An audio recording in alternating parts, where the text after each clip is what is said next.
Ya semoga lah tahun depan bisa kurban 5 sapi ya. Amin. 5 atau 10 lah. Target kan jadi motivasi wah kerja lagi gitu. Oke. Ayo, yuk.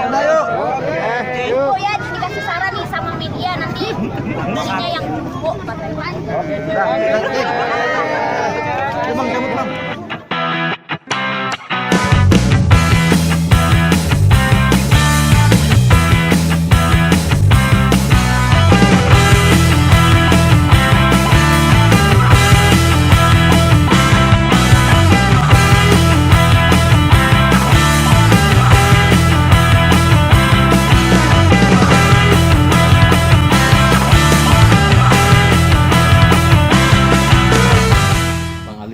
Ya, nama saya Haidar Ali.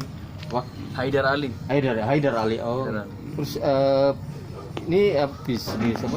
Hewan udah lama tuh, Bang. Kalau bisnis kan ini kan kebetulan punya perusahaan juga.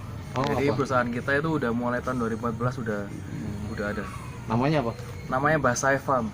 Oh iya, ini Pak Yosef. Ya, Oh ini iya. Basai Bang. Farm. Terus udah lama Pak istilahnya bisnis. Oh iya dari hewan Udah itu dari ya? 2014. Oh, Udah mulai dari 2014 kita udah mulai main di peternakan lah, khususnya di sapi sama kambing. kambing. Iya. Ininya dari mana ambil apa istilahnya? Ambil Siap. sapi sama ini. Siap. Salam.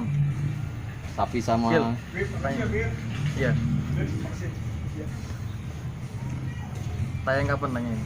Iya, gimana? sapi sama ini dari mana? Kalau sapi sama kambing, ya dapatnya dari mana? Macam-macam ya kita ya. Jadi setiap di setiap daerah itu kan beda-beda kualitas barangnya. Kalau sapi kebanyakan kita ambil dari Jawa Timur. Oh, Jawa Timur. Iya, Jawa Timur. Lebih banyak kayak di daerah-daerah Banyuwangi, terus Blitar, Lumajang gitu sih. Sampai jumlah berapa maksimal ini? Kalau sapi kita nggak nentu ya, soalnya kan sesuai dengan permintaan. Kalau rata-rata sih mungkin normalnya 30 lah. Untuk kalau 30 insya Allah selalu ada 30. Jenis sapi apa aja yang Sapinya lengkap ya, ada limosin, ada pegon gitu, ada Madura limosin juga. Semua ada sih. Limosin Brahman. berapa nih limosin? Sapi limosin kalau berapanya itu tergantung sama bobotnya ya. Kalau bobot antara ya sekitar 400-an gitu, harga mungkin sekitar 40-an gitu sih. Suka duka bisnis hewan sudah Bang, Mas? Suka duka kayak semua sama ya, suka duka itu kan pasti ada ya. Kalau sukanya ya karena emang kita berawal dari hobi, terus kok alhamdulillah rezeki gitu ya. Jadi ya seneng kan ketemu sama orang-orang baru juga. Kalau dukanya ya namanya juga makhluk hidup ya, kadang-kadang itu kan kita nggak tahu kapan baru kayak mati, terus ada kayak virus-virus gitu. Oh iya, Ya kayak kan 2 tahun yang lalu kan yang lagi rame itu kan. Setelah COVID iya. kan muncul ada penyakit Hewan. itu kan, namanya PMK, penyakit mulut dan kulit gitu. Iya. Itu hampir semua peternak sapi terutama di tahun itu udah berduka semua. Jadi hampir semua sapinya itu udah banyak yang mati malah. Gitu. Terus keuntungannya berapa dari semua itu total berapa persen pernya? 20 atau 30%? Kalau keuntungan ya ada lah ya nanti. Iya. Yang tadi misalnya contoh yang dinarkan tadi yang berapa? Kalau dinar itu kalau di range harga kan berhubung diambilnya kan 3 sekalian ya. Jadi harganya sekitar 180-an. 180. Iya. Yang tiga-tiganya gitu ya. Tiga-tiganya 180. Karena emang belinya kalau beli satu kan udah beda harganya. Berhubung dia belinya 3 ya kita kasih harga yang spesial. Ada diskon gitu. Iya. Apalagi dinar kan juga langganan kan. Oh, langganan sering. Iya, kalau dinar kadang-kadang ada acara di rumahnya, bapaknya minta dibeliin sapi, beli di kita yang nganterin ke sana. Biasanya gitu. Itu sekalian penyembelihan.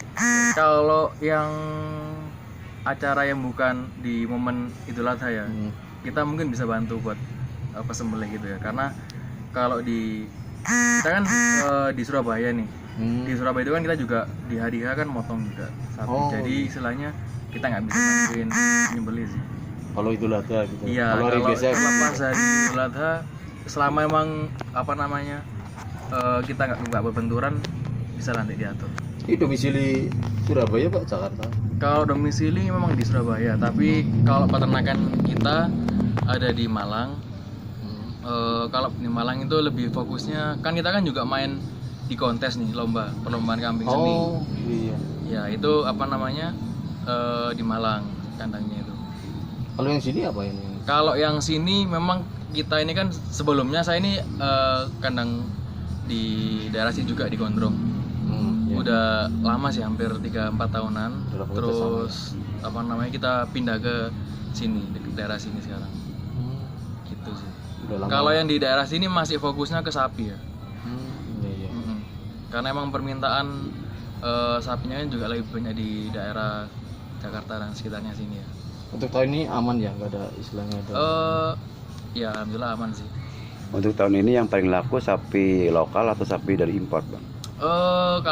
Kalau disebutin sapi lokal, sapi impor nih, kebanyakan sapi yang apa namanya, yang kita rawat di sini itu udah peranaan campur sama lokal ya. Jadi bukan murni yang sapi dari impor datang ke sini, enggak. Karena emang itu kan malah nggak laku di sini. Iya. Iya, iya. Sapi-sapi yang emang benar-benar impor ya, baru impor datang udah banyak nggak laku. Malah lokal sih yang banyak di kemari gitu. Kemarin lokal yang iya. Terus kemudian harapan ke depan, harapan ini yang Gil. Idul Adha ini seperti apa sih harapannya? Harapan sama kayak semua orang yang lagi dagang ya di momen Idul Adha ini. Yang penting barang dagangannya laku semua, terutama kambingnya, sapinya, yang jual sapi sama kambing sehat semua, nggak ada yang sakit, laku, kayak gitu sih yang paling penting gitu. Ini pengalaman bisnis hewan yang kira yang paling terkesan apa sih, kapan? Kalau terkesan berhubung di perusahaan kita ini lebih condong ke perlombaan ya. Oh, perlombaan. Iya, jadi kalau yang bikin terkesan itu malah waktu momen lomba malah. Kalau menang gitu ya. Iya, kalau menang, apalagi kalau mainnya itu di level yang udah, kan ada namanya Piala Presiden. Oh. Itu udah level tertinggi di perlombaan gitu. Terus hadiahnya, Bang Ali? Hadiahnya lumayan sih. Jadi kita alhamdulillah 2 event di kambing juga di sapi sama pernah juara juga di Piala Presiden. Gitu, jadi alhamdulillah sih. Sebelum Piala Presiden apa yang tahapan apa? Kalau biasanya kalau kambing itu ada kontes lokal biasanya. Ya ada kalau gitu, kalau enggak kontes regional, misal Jawa Tengah, jadi cuman yang Jawa Tengah aja yang boleh. Oh, iya. Nah gitu, biasanya ada yang juga open bisa dari mana aja bisa ikut, ada yang sampai nasional. Gitu sih. Oke, makasih. Oke, terima kasih Siap, sama-sama. Bang Ali. Semoga tambah sukses.